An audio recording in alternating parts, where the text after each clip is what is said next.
Um dia minha mãe estava na igreja. E ela na igreja, o Senhor deu uma profecia, né, para minha mãe, no ciclo de oração, dizendo assim: vou eu colocar alguém no seu caminho para lhe ajudar. E a minha mãe, quando saiu da igreja, vem um moço lá dirigindo e fala assim: você quer carona? Minha mãe é uma morena bonita, bem arrumada.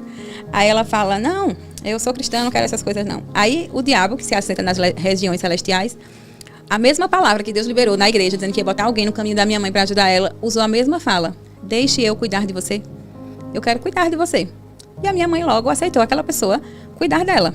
Então, minha mãe, quando tá ali aceitando aquele cuidado, então minha mãe começou a namorar com aquele homem, logo levou para dentro de casa, 3 filhas mulheres dentro de casa. E aí, quando ela trouxe esse homem para dentro de casa, ele começou a fazer abusos sexuais com todas as filhas. Minha irmã mais velha, minha avó, quando soube, tirou de casa. E aí ficou eu e minha irmã mais nova.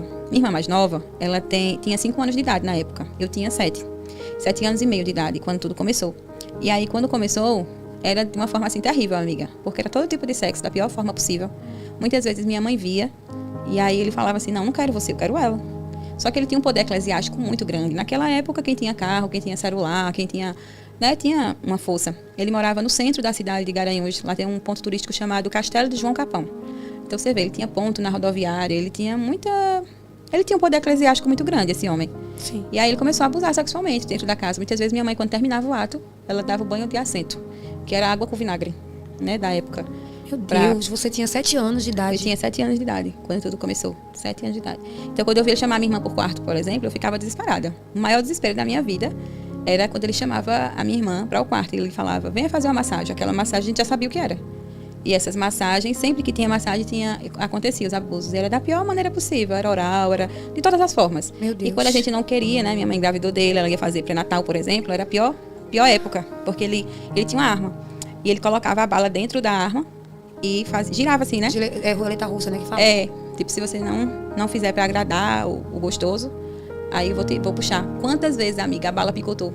Quantas vezes a bala não saiu e eu não morri? Meu Deus! Né? Minha irmã, às vezes, ele colocava assim, botava em minha cabeça, botava o filho dele, que era criança, né?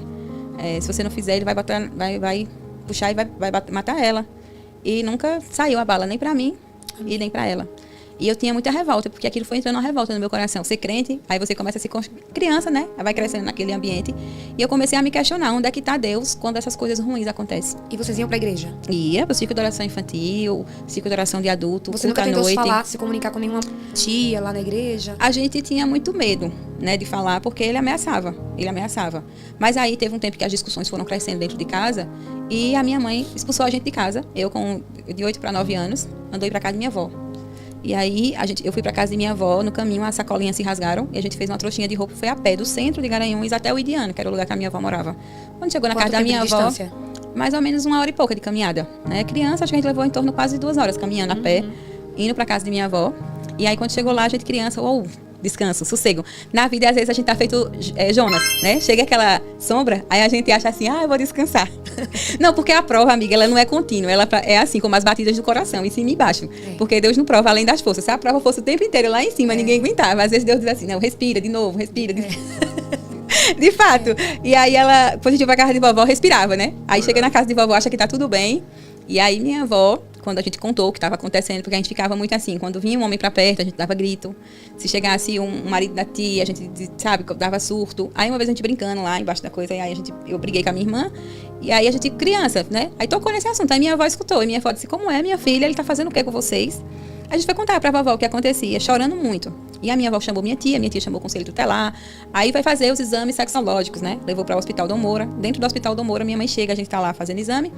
E aí a assistente social, o médico, o legista, né? Quando viu a situação, minha irmã com as partes toda roxa, aquela coisa terrível, chama o médico, a minha mãe chega, presencia a gente lá e pergunta: o que é que tá acontecendo? A minha tia fala: você vem perguntar o que tá acontecendo? E aí minha tia, que não se dava muito bem com a minha mãe odeia essa minha tia até hoje, odeia essa minha tia. Ela foi quem se levantou mesmo, assim, com força para defender a gente. E aí ela pergunta o que é que está acontecendo. Minha tia pergunta com ironia, né? O que você acha que está acontecendo? Né? Aí a assistente social vem, vai explicar para ela. Ela diz: não, é mentira. Essas meninas estão mentindo, é uma calúnia que a minha irmã está inventando essa história. E eu quero que você esqueça isso. Vou levar as meninas agora. A assistente social disse: não, você não vai levar as crianças. E tá aqui, vamos esperar o exame do médico legista, mas ao que tudo indica, até no momento, essa é a situação. Minha mãe deixou a gente dentro do hospital, virou as costas, né? E disse: é mentira, vocês nunca vão ser felizes, nunca vão dar para o que presta. E foi embora, chorando e dizendo que a gente estava destruindo a vida dela. Porque o padrão social que esse homem dava para minha mãe, ela tinha medo de perder esse padrão social. E aí, quando ela viu que meu castelo estava desmoronando, né? Minha mãe foi para casa, deixou a gente dentro do hospital, com a minha tia, com a assistente social, chorando muito, né? Além da dor de estar exposta, porque é um exame tão invasivo, assim, para uma criança. E você, além da dor, que é um desconforto, né? O médico era homem, então já era o mais outro desconforto. E ainda sua mãe chega e vai embora e simplesmente diz que você está mentindo. Vocês? Ficou a minha tia e a minha avó, né? Minha avó e minha tia o tempo inteiro com a gente. Aí começa a surgir a queixa, né? Minha avó vai na delegacia depor ao nosso favor. Até hoje existe no processo o depoimento da minha avó. A minha avó conta que às vezes chegava e tinha uma janela na casa de minha mãe, né? Que ela morava no bairro que era uma esquina. E minha avó, quando chegava, olhava pela janela e muitas vezes ele viu o meu padrasto com a arma apontada para minha mãe. E a minha avó conta isso no depoimento dela, né? Só que minha avó, quando saiu, imagina para uma mãe ter que depor contra uma filha. Quando minha avó sai da delegacia, pega um ônibus, minha avó tem um infarto. Minha avó infartou. Porque acho que uma mãe não suporta ter que ir contra a própria filha para defender os netos. É meio que a cruz e a espada. Quando minha avó passa mal, volta para casa sendo carregada. Uns homens socorreram minha avó. E minha avó chegou em casa passando mal, vomitando muito. Eu só lembro da última frase de minha avó, foi olhando para minha tia, que era de menor, que estava em casa, das Neves, dizendo: cuide das meninas, né? Dizendo o nome da minha mãe: cuide das meninas, cuide delas. Minha avó desmaiou em minha frente, a língua enrolando, passando mal, vomitando. Eu que fui ligar para a SAMU e socorrer minha avó. Eu, muito nervosa, sabia, nem acertei dar o endereço da casa de minha avó. E aí, de repente, a SAMU chega, leva a minha avó. Foi a última vez que eu vi minha avó com vida. Minha avó morre.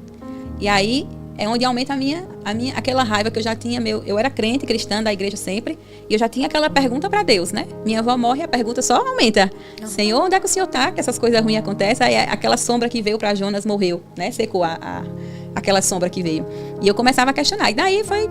né, a coisa foi piorando, porque aí eu fui para a Petrolina, uma tia minha ficou com responsabilidade, que tudo que minha avó tinha de responsabilidade, minhas outras primas que moravam lá, minha tia que era de menor, meus irmãos, foi tudo para casa dessa minha tia. Minha tia já tinha 8 filhos. Então, quando chegou na casa dessa minha tia, ela tinha o quê? Um coração bom, cada um só dá aquilo que tem. Minha tia tinha um coração generoso. E a minha tia começou vai todo mundo para lá para Petrolina, onde come 1, come 10. A conversa da minha tia era essa. Então, cheguei lá em Petrolina, minha tia era empregada doméstica, uma casa que tinha 22 pessoas, contando ao todo, de primos, filhos dela, nosso, todo mundo junto. E aí, na casa da minha tia, a minha tia era empregada doméstica, ganhava R$300, naquele tempo, salário, né? Para pagar aluguel, pagar água, energia, fazer feira. Então, era uma luta. Tanto de gente para comer, que criança e adolescente, na fase... come bastante. Come, que é uma bênção, né? E quando eu conheci a irmã Severina, que ela começou a me levar para o altar, para a vigília, para a oração, ela chegava no círculo de oração e juntava as irmãs no altar e dizia assim: vamos orar por Ruth, irmãs? Porque Deus vai fazer na vida de Ruth como fez na vida da rainha Esther. Você voltou para a mesma igreja que você era antes? Não, fiquei na Batista. Foi a irmã Batista. Severina era Batista, eu fiquei na Batista. Mas é uma Batista Missão. E aí eu ficava nessa igreja, fazia parte do ciclo de oração, ia pra vigília, subia um monte. E ela começou a me ensinar, sabe, Eliseu? Ela começou a me ensinar esse caminho do céu. Uma mulher de Deus mesmo, de propósito, de oração. E a gente foi juntas, sabe? E você passou a morar com ela? Eu convivia muito na casa dela. Só que aí, lembra do processo que existia? Chega um tempo que a minha tia não dava mais conta, a gente crescendo, as coisas ficando difícil, alguns comportamentos. Aí não foi mais dando pra ficar na casa da tia, o conselho tutelar leva. Eu vou pra casa pra abrigo, né? Onde fica a criança pra ser adotada. Até encontrar o meu pai. Olha, essa irmã aqui disse que quer cuidar de mim, se o senhor deixar. Meu pai disse, se ela mandar a sua passagem, aí lá em Petrolina, a irmã de Nery Bronze ficou sabendo da minha história, mandou o dinheiro. Naquela época, R$100 era muito dinheiro. E ela manda R$100 pra mim pagar a passagem pra voltar pra Petrolina, porque meu pai me deu de boca pra irmã Severina. Daí eu pra Petrolina com a irmã Severina. E aí a gente acha, né, a luta que eu digo, que sobe que desce. Daqui a pouco, tá descendo aquela, né, novamente. E aí a irmã Severina começa a dizer assim: Ruth, minha filha, a gente vai orar juntas. E às vezes aquela crise me batia, Evelyn. Eu ficava angustiada, me dava uma crise de choro. Eu fiquei me sentindo um ser humano horrível. Que eu dizia assim: minha mãe me abandonou. Né? Minha mãe me abandonou, era pra ela me defender, não era pra ela agir assim. Sim. E a gente às vezes não aceita que a pessoa não faz o que eu faço, né? Às vezes a gente quer que o outro seja igual a gente. E aí eu ficava, meu Deus, nem minha mãe me quis, por que o senhor não me quer? E começava a bater aquelas dúvidas, aquela crise existencial. E a irmã Severina dizia, vamos pro círculo de oração. Eu dizia, não quero ir não. Ficava emburrada, ela dizia, não tem escolha não, Ruth, eu não perguntei se você quer. Eu tô dizendo que você vai. E aí ela me levava pro círculo de oração, chegava no círculo de oração, ela me colocava no altar e ela dizia assim: Jesus, eu não tenho prata e nem ouro, mas o que eu tenho eu tô dando pra Ruth, me dê sabedoria, ajude Ruth. Ruth, faça a bolsa, vamos pra Santa Maria. Eu dizia, eu não quero ir não. Ela dizia, não tô perguntando se você quer, você vai. Chegava em Santa Maria, a gente ia pro sertão, lá pra dentro das brenhas. Eu lembro que eu vesti uma menina que tava com leucemia. E a mãe da menina tava mais magra do que a menina, sabe, amiga? E ela orando, dizendo, meu Deus, eu não sei o que eu faço com a minha filha. Aí quando chegou lá, ela olhou pra mim nos meus olhos e disse assim, você não quer se matar, Ruth? E tudo que a mãe dessa menina queria era ter a saúde que você tem. Então ore pra Jesus agora, que eu não vou orar por essa menina, Ruth, quem vai orar é você. Diga pra Jesus da saúde dessa menina, já que você não quer. Diga a Jesus que dê pra essa menina. E aí, naquele dia que eu vi a situação daquela mãe, sabe? Eu comecei a chorar, pedir perdão, até pelo pecado que eu não tinha cometido. Aí eu começo a cantar e orei pelaquela menina. Amiga, no dia do meu casamento, essa menina tava lá, sarada e curada. Tu crê? Eu creio. Jesus curou ela, a leucemia dessa menina. E aí a gente foi, né? Chega em Petrolina e tal. Quando me dava as crises existenciais, às vezes de madrugada, dava aquela angústia, aquele choro, porque são sintomas da depressão, né? Vinha a irmã Severina do quarto dela pro meu quarto, botava a mão na minha cabeça e dizia assim, Jesus, Ruth agora é minha filha. E tudo que é meu é abençoado, Jesus, eu abençoo a vida de Ruth. Ruth vai ser feliz, Ruth vai ser mãe, Ruth vai trabalhar, Ruth vai ser uma cidadã de bem. Aonde Ruth não for, Jesus, a história de Ruth vai chegar. Hoje a história de Ruth tá chegando a mais de 25 países, amiga, eu sei que é Deus e a oração da minha mãe. E aí ela botava a mão e abençoava, sabe? Me abraçava, passávamos a madrugada, às vezes chorando. E ela tentou me ajudar de diversas formas, né? Quando foi assim, de repente, Ronaldo começou a querer namorar comigo. E aí ela dizia, você vai casar, vai ser com o filho da Hermeonice. Eu dizia, se ele for o último... Olha eu casada com o último. Se ele for o último da face da terra, eu não casar. As irmãs aí pedindo pro senhor restaurar o casamento. Tá vendo que eu não quero casar? E ela dizia, Ruth, você vai casar e você vai ser feliz, minha filha. O sangue de Jesus tem poder, que toda maldição da sua família já foi quebrada. Você vai ser muito feliz. E vai ser com o Ronaldo, filho da Hermeonice. Eu ficava brava. Aí, de repente, o Ronaldo chega lá falando namoro a mim. Aí eu só ficava calada. Eu não dizia nem que sim, nem que não. Eu tava ele lá falando com a minha mãe, com o meu pai. Em 3 meses, amiga, eu namorei, noivei e casei. Foi uma anestesia do céu. Quando eu vi, eu tava casada. Assim, tão rápido? Eu chamava ele de quê? Irmão Ronaldo. E aí, quando eu casei com o Ronaldo, chego dentro de casa, e aí tá lá na hora, né? Aí a gente fazia o quê? Eu disse, amor, irmão Ronaldo, mãe disse que quando a gente não sabe o que fazer, a gente ora. E eu me bato com todos os meus traumas, né? Um homem casado, e eu tinha que fazer... Até então você não tinha namorado, você não tinha tido outros relacionamentos. Ele foi Eu tinha tido, com 16 anos, eu tive um noivo da igreja, porque eu queria casar pra ter casa, eu não queria casar pra ter relacionamento. Sim. E aí eu noivei com 12 anos de idade. Oh, aí, assim que eu entrei na igreja, né? Eu queria casar pra ter casa, não pra ter relacionamento. Sim. Aí a minha mãe disse assim, minha filha, você não vai ser feliz com isso, pare com isso, que você nem idade pra isso você tem. Aí a gente desmanchou o namoro, né, o noivado.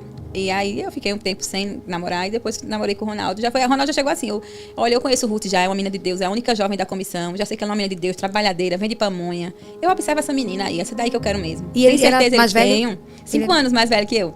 Então eu tinha 18, eu tinha 18 anos, ele tinha, né? 23. 23 anos. E aí a gente, quando casou, 3 meses, namoro, noivado e casamento. Aí quando casa, eu digo, irmão, eu chamava ele de irmão. Mãe disse que quando a gente não sabe fazer, a gente ora. Vamos orar? A filha da dirigente e eu. Aí a gente, às vezes, pega a nossa dor, amiga, pra querer dar legalidade, né? E eu sempre falo, às vezes, a gente usa a palavra pra justificar a dor que eu tô carregando. Então, menina, quem mais orava era a filha da dirigente, o círculo de oração. Eu orava pela pátria, eu orava pelos presídios, eu orava pelos hospitais. O pobre do irmão com sono. Aí ele pegava e dormia, cansado. No outro dia, vamos orar de novo, irmão Ronaldo. E eu orando. Irmão Ronaldo querendo uma coisa que eu não queria. No terceiro dia, o irmão Ronaldo não quis orar, amiga. De casado? De casado, terceiro dia de casado. Aí quando eu, feliz, irmão Ronaldo feliz, porque não dormiu, eu, depois que realizei o sonho do irmão Ronaldo, tava como? Triste, acabada. Falando isso hoje, rindo. Mas sim, na época, só Deus sabe como era que eu ficava. Mas ele foi um homem assim que, meu Deus, meu marido, eu sempre digo, ele pode existir alguém igual a ele, melhor jamais. Homem de Deus, meu marido. Ele me abraçava, teve paciência comigo. Todos os meus momentos de assim, ele tinha muita paciência. Logo veio a primeira filha, depois a segunda filha. E eu sempre querendo me separar. E nesse processo, já que você tinha esses traumas, então você tinha muita dificuldade em ter um relacionamento físico com seu esposo. Então você evitava de todo jeito. Não sentia prazer, né? Então chegava assim, às vezes eu chegava na igreja, as irmãs perguntavam, e aí, como foi? Eu dizia, foi. Aí as irmãs diziam, e aí o negócio que vira os olhinhos? Eu dizia, meu Deus, acho que eu sou de Nárnia, porque eu não viro os olhinhos, esses negócios que as irmãs sentem que eu não sinto. Aí eu começava a orar, né, que eu não era de conversar com todo mundo. Aí às vezes pedia aconselhamento ao pastor, tal, a minha mãe dizia, o pastor dizia, irmã Ruth, é a crise dos 7, com 7 anos melhora. Aí eu ficava esperando, ansiosamente por esses 7 anos. Chegou 7 anos, não melhorou. Aí mudou de pastor, o pastor disse, irmã Ruth, é a crise dos 10, com os 10 anos melhora. Eu ficava esperando pelos 10 anos, né? Chegou os 10 anos, não melhorou, eu disse, eu não vou falar mais com o pastor, não vou falar mais com a mãe. Aí aquela história, eu botei no coração, Daniel botou de honrar a Deus, eu botei de quê? De me separar do meu marido, que eu disse, os olhinhos não viram, o negócio não funciona, já foi a crise dos 7, a crise dos 10, cadê que não chegou esse negócio? Não funciona. Sim. Queria me separar. Aí foi quando eu arrumei casa e tudo, e já estava ali nos projetos, né? E aí no dia que eu estava no meu quarto chorando, depressiva, assim, sem expectativa de vida, querendo me jogar pela janela, que eu ganhei um apartamento e eu morava no apartamento. Então eu entrei numa depressão que eu comecei a tomar remédio depressão. Minhas filhas pequenas não tinham mais vontade de pentear o cabelo das meninas, de trabalhar, de fazer nada. E aí eu passei um tempo que eu não contava também pra ninguém, porque quem é da igreja já acha que depressão é demônio, é falta de Deus. E eu da comissão, logo eu que já sabia das histórias, aí eu ficava com receio. E eu dizia, bom, se é perturbação, eu já lutei até hoje, já fui pra ciclo de oração, vigília, 21 dias de Daniel, 7 voltas da muralha, campanha, nada resolve, que demônio forte é esse? Pois você vai ganhar hoje, Jesus, porque hoje é o último dia que eu tô lutando. Aí tá eu lá depressiva, porque depressiva eu gosto de escutar umas músicas mais depressivas do que ele, tô escutando o quê? Deu errado. Sim. Sua pesca a noite toda não teve sucesso. Meu Deus. Na hora que eu tô cantando esse hino lá, dizendo, é agora que eu vou acabar com tudo, aí aparece um comercial, dizendo assim, você sabia que depressão é um excesso de pressão? Que quem tem depressão faz um exame e o exame não comprova. Então, depressão é um transtorno é transitório. Você não nasceu com depressão e você não precisa conviver com a depressão. Nunca tinha ouvido isso, porque você escuta que depressão é pra sempre, que existe o controle, não existe cura. E você dizia, eu não te prometo a cura, mas eu sei que é possível. Vem comigo, quer saber mais sobre isso? Aí eu digo a resposta na minha oração. Quer dizer que eu não tô perturbada, Deus. Não tô nada disso. Ficando louca, não tô com depressão. Eu digo, tô depressiva, porque eu até então eu achava que era o quê? Demônio, né? Que a gente aprende que é uma perturbação maligna. Quando eu vi que tinha nome, esse nome não era demônio, era depressão. Era um excesso de tudo que eu vivia, eram traumas da minha infância. Foi uma história que eu carregava crenças na minha cabeça e que me limitava. Então, que eu chegava que ele no teto falou e não fez passava. muito sentido pra você. Muito sentido, foi a resposta da minha oração. Aí eu comecei a estudar, fiz aquele curso para mim, né? Quando eu estava fazendo o curso, dentro do curso era sobre TRG, terapia de reprocessamento generativo. Dentro do curso você fazia você mesmo com você. Então um dia eu peguei a Bíblia no meu quarto e eu disse, Espírito Santo, você vai ser agora meu terapeuta. Vem aqui, para esse negócio funcionar para os outros, tem que funcionar primeiro para mim. Se foi a resposta da minha oração, o Senhor não erra. Então eu quero que o Senhor agora seja meu terapeuta. Eu botei a Bíblia, amiga, na cabeça. E eu comecei a trazer à memória, assim, algumas coisas. Amiga, Deus me arrebatou em espírito dentro do meu quarto, que eu ouvia as portas, que é prédio, né? Você escuta quando o vizinho abre a porta, você escuta a portaria tocar, o interfone. Eu escutava tudo em minha volta, mas os músculos do meu corpo não se mexiam. Enquanto meu corpo estava na terra, eu escutando as coisas da terra, meu espírito estava muito além do sol. E eu comecei, Deus me deu uma visão clara, assim, do céu. Eu via a margem do rio da vida. Eu vi uma mesa posta, que eu via o começo, não vi o meio, não vi o final. E eu sentava nessa mesa. Quando eu sentava na mesa, quem estava na minha frente? Minha mãe. Aí na minha cabeça eu dizia... No caso assim, você aqui e ela aqui do lado. Em frente, como eu estou aqui com você. Você não viu o final da mesa? Eu não vi o final da mesa lá de extensão, mas ela tinha aqui a cadeira e essa cadeira da frente, assim, eu via... Ah, entendi. Entendeu? Aí eu estava aqui, minha mãe aí, e o final da mesa ia até lá. Sim. E quando eu olhava, amiga, a gente às vezes é pior do que o diabo, porque quando eu vi minha mãe, eu listei rapidamente, mais de 20 pecados. Eu disse, ela não pode estar aqui, porque ela abandonou os filhos, porque ela consentia ele abusar sexualmente, porque ela nunca me defendeu, porque ela nunca me procurou, porque ela deixou passar necessidade, se eu tenho a vida de tanta dor que eu passei, a culpa é dela. Menina, foi assim, rapidamente. E eu ouvi um som com uma voz de muitas águas, meu ouvido direito dizer assim, filha, se ela se arrepender no último momento da vida, ela pode herdar o céu, e quem perde é você, porque quem está carregando isso dentro do coração é você. E eu começava a ouvir, era como se um grande telão surgia no céu e passava aquela passagem do ladrão da cruz. O ladrão da cruz não deu tempo de descer. Ele não pediu desculpa a ninguém que ele roubou. Mas Jesus falou o quê? Hoje mesmo você está comigo no paraíso. E aí eu começava a refletir sobre aquilo, sabe? E eu olhava para minha mãe e eu começava a me pedir perdão. Por todas as vezes que eu acreditei na mentira que o diabo contou. Porque o diabo, ele é um anjo fora da posição. E o papel do diabo é fazer a gente acreditar que a gente é aquilo que a gente não é. O diabo botou na minha mente, você é uma abandonada. E eu lutava com isso dentro de mim, porque eu achava que eu era mesmo uma abandonada. O diabo colocou dentro de mim que, né, a culpa de tudo era minha. O sentimento de culpa era real dentro de mim. E aí eu achava que eu tinha acabado com a vida da minha mãe, porque eram essas palavras que ela dizia pra mim, você acabou com a minha vida. E aí eu começava a sentir aquele sentimento dentro de mim, e o Espírito Santo de Deus começou a tratar em mim. E eu comecei a olhar no olho da minha mãe e dizer pra ela, eu me perdoo. Né? O Espírito me mostrou pra mim, assim, eu ouvia o som de voz de muitas águas, dizia assim, se perdoe. E eu comecei a olhar no olho da minha mãe e dizer assim, eu me perdoo por todas as vezes que eu acreditei que eu fui uma abandonada. Eu me perdoo pelas vezes que eu não entendi que a senhora tinha uma história. Nesse mesmo telão passava a história da minha mãe. Passava a minha história, amiga, quando Deus falava assim, ó, você me pergunta, agora eu vou te responder. Aonde eu estava quando tudo aconteceu, e Deus me mostrou, eu sempre estive no trono, falando sobre a tua vida. Às vezes que a arma picotou, eu vi a cena, amiga, ele bota na arma, e a arma picotava, e Deus me mostrava os anjos com as asas estendidas sobre a minha vida. Glória a Deus. O homem mal, amiga, toca no seu corpo físico, mas a nossa vida, Deus é quem sabe o dia de nascer e o dia de morrer. Tem gente que diz assim, meu filho vai nascer no dia do aniversário do pai. Acontece um monte de coisa, o menino não nasce, porque quem diz o dia do nosso nascimento é Deus, amiga. E o dia que a gente vai morrer também é o Senhor, porque às vezes a morte só quer uma desculpa. Se o dia de Deus voltar pra mim for hoje, a bala perdida, o acidente de trânsito, é uma desculpa para o que Deus quer fazer. Mas quando tá no registro de Deus, amiga, mostra, às vezes eu vejo no YouTube, né, aquelas coisas, a carreta bate e a pessoa sai do carro sem nenhum arranhão. Quando Deus quer assim, Deus começou a me mostrar os anjos com as mãos estendidas sobre a minha vida. A bala nunca saiu, né? Às vezes que pessoas me maltrataram, me machucaram, mas nunca tirou minha vida. Eu podia ser mais uma, amiga, na estatística de crianças desaparecidas. Eu ouvia claramente, quando essa voz falava comigo na história, eu ouvia alguém perguntar, cadê a Rutinha? E eu ouvia minha mãe dizer assim, ela foi morar com a tia.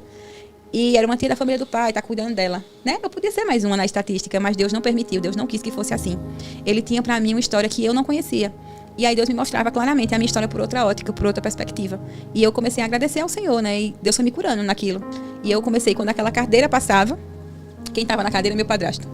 Ai, e eu Deus. olhava no olho do meu padrasto e dizia assim pra ele: eu me perdoo por todas as vezes que eu acreditei que você tirou de mim. Né? E eu comecei a ver que daquele dia eu me levantei e disse assim: a partir de hoje eu me prometo que eu não vou mais deixar o diabo tirar o meu libido. Eu não vou deixar ninguém mais roubar o meu prazer com o meu marido, a alegria de viver com as minhas filhas. Eu não vou deixar ninguém mais roubar nada. Eu olhei no olho dele e disse: eu posso ter achado que você roubou de minha infância a pureza, a virgindade, tantas coisas, mas eu... Exato. A inocência, a pureza, a criança, a infantilidade que eu tinha, a minha infância inteira, né? E aí eu comecei a olhar e dizer assim: a partir de hoje eu não deixo mais ninguém roubar nada de mim. Hoje, amiga, eu vivo intensamente em cada momento, né? Quando eu estou em Maceió, não estou em Maceió olhando pro celular, falando no WhatsApp, tirando. Tem coisa que não dá nem para tirar foto, porque eu estou vivendo o meu momento, eu não deixo mais ninguém roubar. A Bíblia diz assim, ó: a alegria que eu vos dou, ninguém poderá tirá-la. Quem tira a alegria da gente, amiga, às vezes é outras pessoas, porque pessoas feridas ferem e pessoas saradas saram, pessoas perturbadas perturba. Não. É. E às vezes eu digo: olha, eu não deixo mais ninguém roubar minha paz. Quando vem uma tribulada, eu olho pra ela assim: não, tu quer, mas eu não vou te dar esse gostinho. E eu hoje vivo a plenitude, amiga, do que Deus tem pra minha vida. Aí Deus... E esse foi mais um testemunho muito triste, irmãos, muito forte, mas também muito edificante. Esse testemunho é do podcast Deus Podcast, a apresentadora Evane Braga, cantora Evane Braga. Eu vou deixar aqui na descrição do vídeo, o vídeo completo. Lembrando que isso aqui é somente um corte da história desta mulher. Somente essa parte do abuso e como que foi, né, que ela conseguiu superar tudo isso. É esse o intuito do vídeo que eu trouxe para vocês. Mas se vocês forem assistir o testemunho completo, o podcast completo, você vai ver a história toda dela e você vai ver que é muito mais forte do que isso que você acabou de assistir. É uma história extremamente forte, uma história totalmente de superação, que a gente enxerga aqui que a superação vem de Deus, né, irmãos? Porque é uma coisa que eu sempre falo nesse tipo de vídeo de abuso, vídeo de a violência doméstica, eu sempre falo isso, que é liberar o perdão. Você viu que nessa visão, ela viu que a mãe dela também poderia ser salva e que ela não poderia ser salva se ela não perdoasse. Então é algo muito sério, irmãos. Quando não perdoamos, não enxergamos que estamos fazendo mal para nós mesmos, né? Não é pro próximo que a gente está fazendo mal, não é para quem fez mal a gente que nós está fazendo mal, não. É para nós mesmos. E temos que aprender a perdoar. E assim, eu sei que não é fácil, né? Fácil é eu vir aqui falar para você que você tem que perdoar, mas eu sei que não é fácil. Mas eu tenho que trazer o que diz a palavra do Senhor, que temos que perdoar. A palavra do Senhor nos ensina quando oramos o Pai Nosso, né? Que devemos perdoar os nossos devedores. E como que queremos que Deus nos perdoe, sendo que nós não conseguimos perdoar? Temos que amar, né, os nossos inimigos. E não é fácil, servir a Deus, mas o nosso Deus, ele faz as coisas, irmãos, tudo para o nosso bem. Então, se ela não perdoasse, se ela não buscasse liberar esse perdão dentro dela mesmo, ela não conseguiria viver o novo de Deus. Você viu que ela ficou cerca de mais de 10 anos, né, naquele casamento forçado para ela, porque ela não tinha prazer, não tinha alegria, não tinha satisfação com a sua família, nunca teve, na verdade, prazer com o seu marido. Por quê? Porque ela nunca se permitiu. Mas depois que ela perdoa, depois que Deus sara ela, cura ela, aí sim, ela começa a dar valor a tudo aquilo que ela tinha, tudo aquilo que Deus entregou na mão dela. Então, irmãos, é algo muito interessante, porque queremos viver algo novo de Deus. Só que quando Deus nos entrega e nós não estamos preparados para receber, é isso que acontece. É 10 anos de sofrimento, 10 anos de insatisfação, mas a partir daquele momento que Deus trabalha nela, aí ela começa a dar valor. E tem muita pessoa que é assim, que passou por muita coisa e tem hoje, mas não dá valor. Às vezes até reproduz aquilo que viveu.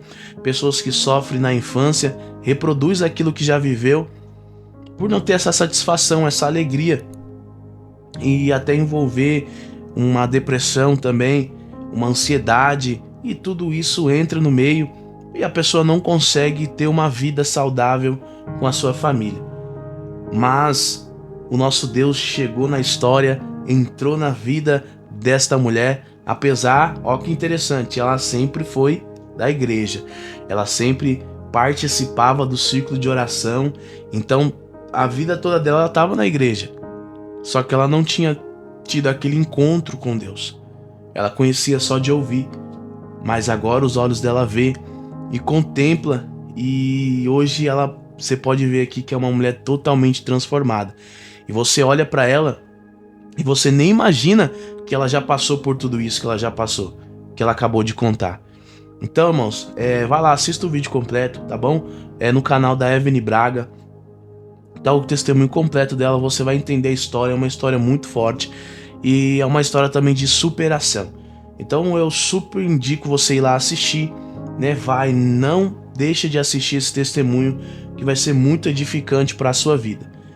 Deus abençoe sua vida poderosamente, fique na paz e até o próximo vídeo.